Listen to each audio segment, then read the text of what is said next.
நம்ம elite ayurvedic hair ஆயில்ல இந்த powerful 20 மூலிகைகளை போட்டு தான் நம்ம ஹேர் ஆயில் காய்ச்ச போறோம். இதுல நெல்லி, செம்பருத்தி இலை, செம்பருத்தி பூவு, கரிசலாங்கண்ணி, வேம்பாலப்பட்டை, ரோஸு, அவுரி, வேப்பலை, மருதாணி, ரோஸ்மெரி, வெட்டிவேறு, இது மாதிரி 20 மூலிகைகளை போட்டு தான் நம்ம இந்த ஹேர் ஆயில ரெடி பண்ண போறோம். அடுத்து இந்த மூலிகைகளை ஒரு 8 மணி நேரம் டைரக்ட் சன்லைட்ல இல்லாம நிழல்ல ட்ரை பண்ண போறோம். நம்ம ஏன் டைரக்ட் சன்லைட்ல இல்லாம நிழல்ல ட்ரை பண்ண போறோம்னா, நம்ம டைரக்ட் சன்லைட்ல இந்த மூலிகைகளை நம்ம ட்ரை பண்ணோம்னா இதுல இருக்கிற vitamins, essential oils, active compounds எல்லாம் டேமேஜ் ஆயிரும். அது மட்டும் இல்லாம இதுல துளசி, வெட்டிவேறு, ரோஸ்மெரியில இருக்கிற அரோமேட்டிக் ஆயில்ஸும் எவாபரேட் ஆயிரும். ரொம்ப சன் ஹீட் அதிகமா இருந்துச்சுன்னா மூலிகைகள் ரொம்ப ட்ரை ஆக ஆரம்பிச்சிடும். இது ஆயிலோட குவாலிட்டியை கம்மி பண்ணிடும். அதனால நம்ம இதை டைரக்ட் சன்லைட்ல இல்லாம நிழல்ல ஒரு 8 மணி நேரத்துக்கு காய வச்சுட்டு அடுத்த ப்ராசஸ் கொண்டு போறோம். அதே மாதிரி நம்ம எலைட் ஆயுர்வேதிக் ஹேர் ஆயில்ல ஃப்ரெஷ் ஹெர்ப்ஸ் யூஸ் பண்றது இல்லை. ஏன்னா ஃப்ரெஷ் ஹெர்ப்ஸ்ல 70% வாட்டர் கண்டென்ட் இருக்கும். அதை கரெக்டாக ஹேண்டில் பண்ணலன்னா அதுல ஃபங்கஸ், பாக்டீரியா டெவலப் ஆயிரும்.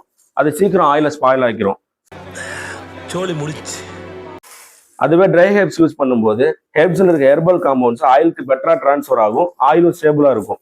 அடுத்து 8 மணி நேரம் இந்த ஹெர்ப்ஸை நிழல்ல காய வச்சதுக்கு அப்புறமா அடுத்து என்ன பண்றதுன்னு பார்ப்போம். இப்போ இந்த ஹெர்ப்ஸை 8 மணி நேரம் நிழல்ல வச்சு ட்ரை பண்ணியாச்சு. அடுத்து இந்த ஹெர்ப்ஸை சின்ன சின்ன பீசஸா கட் பண்ண போறோம்.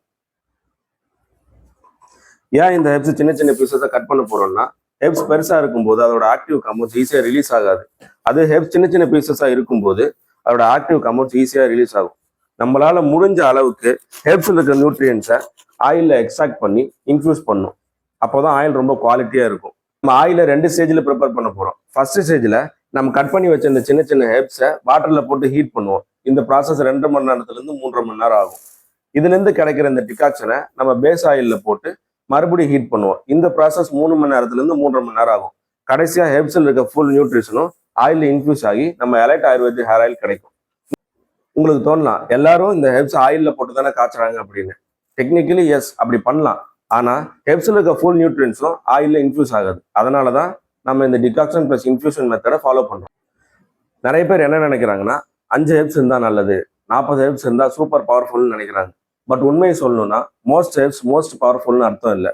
ஒரு ரியல் ஆயுர்வேதிக் ஹேர் ஆயிலுக்கு முக்கியமான விஷயம் பேலன்ஸ்.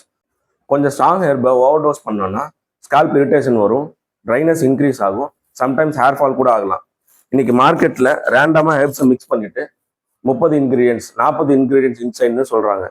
நம்ம இந்த 20 இன்கிரீடியன்ஸை கரெக்டான மெஷர்மெண்ட்ல ஆட் பண்ணியிருக்கோம். நம்ம எலைட் ஆயுர்வேதிக் ஹேர் ஆயில் ஒரு கம்ப்ளீட் ஹேர் ரெக்கவரி சிஸ்டமா ஒர்க் பண்ணும். நம்ம எலைட் ஆயுர்வேதிக் ஹேர் ஆயில யூஸ் பண்ற உங்களுக்கு ஹேர் ஃபால் இருக்கா, ஹேர் ஃபாலை கண்ட்ரோல் பண்ணும். டேண்ட்ரஃப் இருக்கா, டேண்ட்ரஃபையும் கண்ட்ரோல் பண்ணும். ஸ்கால்ப் இரிட்டேஷன், இச்சிங் இருக்கா, அதையும் சரி பண்ணும். ஃபங்கல் இஷ்யூஸ் இருக்கா, அதையும் கண்ட்ரோல் பண்ணும். டீனேஜ்ல வெள்ளை முடி வந்துருச்சா, அதையும் கண்ட்ரோல் பண்ணி புதுசா வர வெள்ளை முடியை ஸ்டாப் பண்ணும். இது எல்லாமே பண்ணணும்னா நம்ம ஆயில கன்சிஸ்டண்டா யூஸ் பண்ணும். ரெடியா இருங்க, நம்ம next batch on the way.